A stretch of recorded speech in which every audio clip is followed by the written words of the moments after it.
और इसी बीच एक बड़ी खबर लखनऊ से आपको बता दें, जहां डेंगू की चपेट में कई इलाके आ गए हैं। डेंगू के 55 नए मरीजों की तस्दीक हुई है। मुख्तलिफ इलाकों में मिल रहे हैं डेंगू के मरीज। इंदिरा नगर, चंदन नगर, ऐशबाग में डेंगू के मरीज पाए गए हैं। अलीगंज, चिन्हट, सरोजनी नगर में भी मरीज मिले हैं डेंगू के। तो बड़ी खबर इस वक्त आपको बता रहे हैं कि डेंगू एक बार फिर से पैर पसारता हुआ नजर आ रहा है और लखनऊ में मामले काफी ज्यादा सामने आए हैं। 55 नए मरीज की तस्दीक हुई है। लखनऊ में मुख्तलिफ इलाकों में मिल रहे हैं डेंगू के मरीज।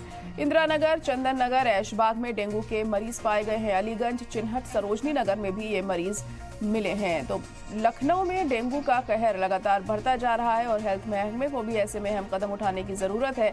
हालांकि जब डेंगू आने का सीजन होता है तो तमाम तरह के कदम उठाए जाते हैं प्रशासन की तरफ से भी, लेकिन उसके बावजूद भी डेंगू के जो मामले हैं उनमें कमी हम नहीं देख रहे हैं। लखनऊ में 55 मामले ऐसे सामने आए हैं और उसी हिसाब से जो फैसिलिटीज़ हैं हॉस्पिटल में वो भी अहम हो जाती हैं होना, क्योंकि कहीं ना कहीं तादाद बढ़ती है जब मरीजों की, तो अस्पतालों में किसी तरह की कोई परेशानी का सामना उन्हें ना करना पड़े, ये भी अहम हो जाता है।